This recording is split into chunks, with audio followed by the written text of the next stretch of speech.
Bonjour à tous.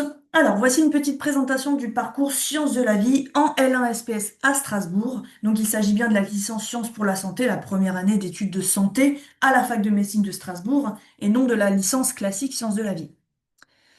Donc, de manière générale, il y a 11 parcours à la fac de médecine en L1 SPS et les sciences de la vie sont le plus gros parcours, donc qui accueille 400 étudiants chaque année.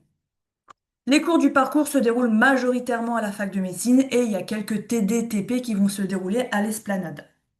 Une année universitaire, c'est 60 crédits à valider et le parcours, c'est 21 crédits à valider. Attention, j'attire votre attention à ce moment-là, c'est que le parcours à Strasbourg n'est pas une mineure, on n'est pas en passe-lasse, et donc le parcours compte beaucoup dans la balance. Le bloc santé va compter 25 crédits, le parcours 21 crédits. Donc vous voyez que ce n'est pas du tout une mineure, c'est bel et bien un parcours. Donc il faut faire attention aux choix que vous faites et il va falloir cartonner dans ce parcours si vous souhaitez être bien classé en fin d'année. En parlant du classement, du coup, le parcours est classant puisque à la fin d'année, c'est une moyenne générale du bloc santé, du bloc transverse et du parcours. Et il est également validant si vous souhaitez passer en L2 sciences de la vie. C'est-à-dire que si vous n'accédez pas aux études de santé via une L1 SPS, vous pouvez aller en L2 sciences de la vie, retenter votre chance l'année prochaine. Donc pour cela, il faudra valider le parcours à au moins 10 de moyenne. Plus généralement, ce parcours est assez pluridisciplinaire puisque vous allez faire pas mal de matières, surtout sur tous les êtres vivants, l'environnement qui vous entoure, la recherche, le biomédical, l'industrie. Et vous allez voir pas mal de petites matières que je vais vous dérouler par la suite. Premier semestre. Premier semestre, deux matières, biologie, biodiversité, des coefficients un petit peu différents, un petit peu plus d'heures de cours magistral en biodiversité avec des TD en biodiversité. Donc CM, c'est pour cours magistral, TD pour travaux dirigés. En ce qui concerne les examens, vous avez deux examens, donc deux contrôles continus, CC en biologie, également deux en biodiversité, avec un petit troisième de TD qui vient s'ajouter. Et les objectifs, bah, c'est tout simplement apprendre des cours à par cœur et comprendre l'univers qui vous entoure, l'environnement, les êtres vivants, comment ils fonctionnent, comment ils interagissent entre eux et comment bah, voilà, le vivant se maintient. Donc, pour le programme de biologie, là, vous avez tous les thématiques abordées. Donc, de manière générale, il y a à peu près trois grandes catégories. La première catégorie, c'est le vivant, donc toutes les molécules, les cellules, les unités qui le forment, l'énergie qu'il faut pour maintenir un organisme en vie, tous les transferts d'énergie, comment on crée la matière, etc. Le deuxième gros module, c'est plus axé sur la génétique, donc avec tout ce qui est l'expression des gènes, comment une cellule se reproduit, comment on lit un génome, comment on transmet des gènes, comment on régule l'expression des gènes, un petit peu d'hérédité mendélienne aussi. Et le troisième grand axe, c'est plutôt tout ce qui est phylogénétique et évolution. Donc, vous allez voir les arbres de l'évolution, comment les animaux, enfin plutôt les êtres vivants évoluent, qu'est-ce qui est retenu ou pas par la nature, qu'est-ce qui est important dans le fonctionnement bah, de la systématique. Pour les examens, c'est du par cœur, il n'y a pas vraiment de réflexion, hein. C'est pas comme au lycée, il n'y a pas d'études de doc, c'est vraiment que du QCM.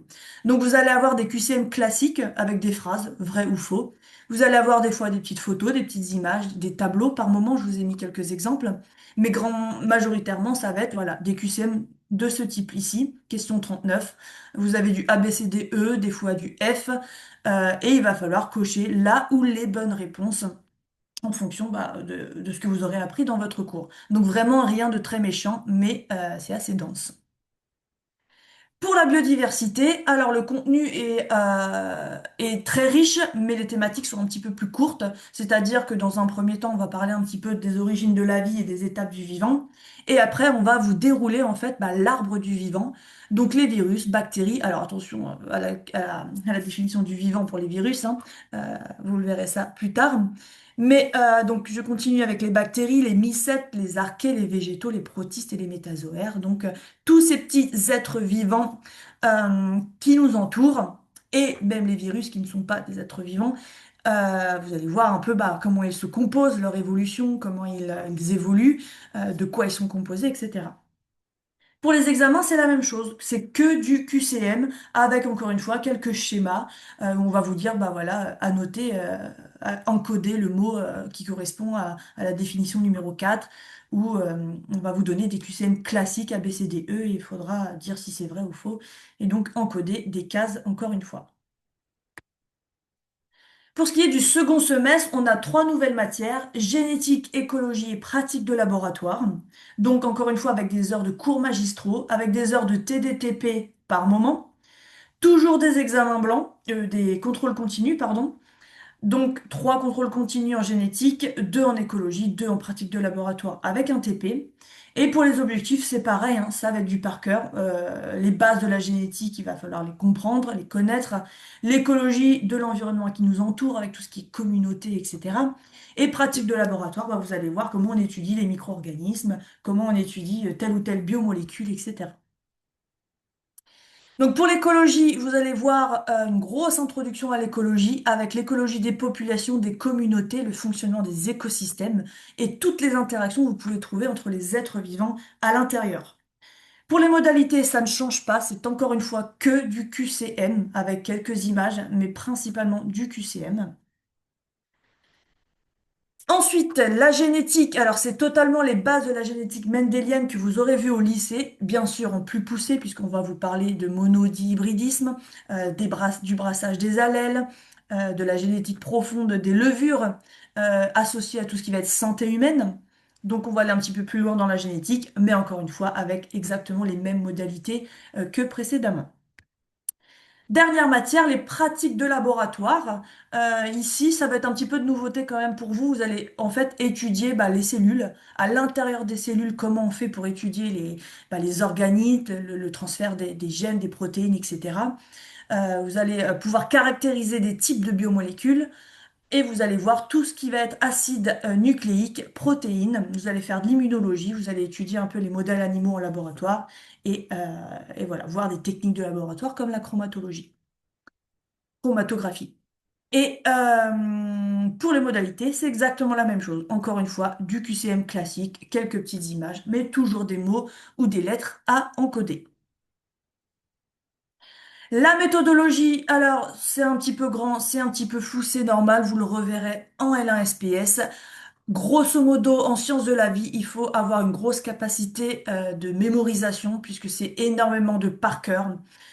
Évidemment, il va falloir comprendre ce que vous travaillez, mais il n'y a pas vraiment de souci de compréhension. C'est du par cœur, donc on va vous demander eh bien, de lire une ou deux fois, mais surtout de vous entraîner énormément et d'être dans le rythme avec la fac, ne pas perdre le rythme puisque c'est assez dense. Donc il va falloir vraiment travailler en adéquation avec le tronc commun et garder vraiment un rythme très soutenu et s'entraîner énormément. Pour les contrôles continus en L1 SPS, ben vous avez déjà d'une part le bloc santé avec le tronc commun. Vous avez également le bloc transverse et nous, ce qui nous intéresse, c'est ce qu'il y a en jaune. Donc, je vous ai répertorié ici tous les contrôles continus. Donc, il y en a une douzaine en sciences de la vie et comme vous pouvez le voir, c'est réparti sur toute l'année puisque c'est du contrôle continu comme le bloc santé et le bloc transverse qui sont également répartis toute l'année. Donc il va falloir garder le rythme, avoir une bonne capacité de planification et d'organisation. C'est très important pour ce parcours. Les prérequis, bah, c'est des matières à par cœur, c'est dense, il y a beaucoup de schémas, beaucoup de vocabulaire, pas de rédaction, que du QCM, QCD, quelques tout petits calculs à faire, ça va être pour le second semestre, mais rien de très méchant. Et donc, il faut aimer hein, la biologie qui vous entoure, ça c'est sûr, avoir un esprit scientifique, aimer les manipulations, ça c'est pour le second semestre, avoir une très grande capacité de mémorisation et savoir s'organiser. Voilà. Vous retrouverez toutes ces informations dans notre guide. Si vous ne l'avez pas, vous pouvez le télécharger sur notre site internet. Le guide fait 6 pages, il vous récapitule tout ce qui se passe dans les 11 parcours et ça peut vous aider à faire votre choix sur Parcoursup. Je vous souhaite une très belle journée à tous. À bientôt.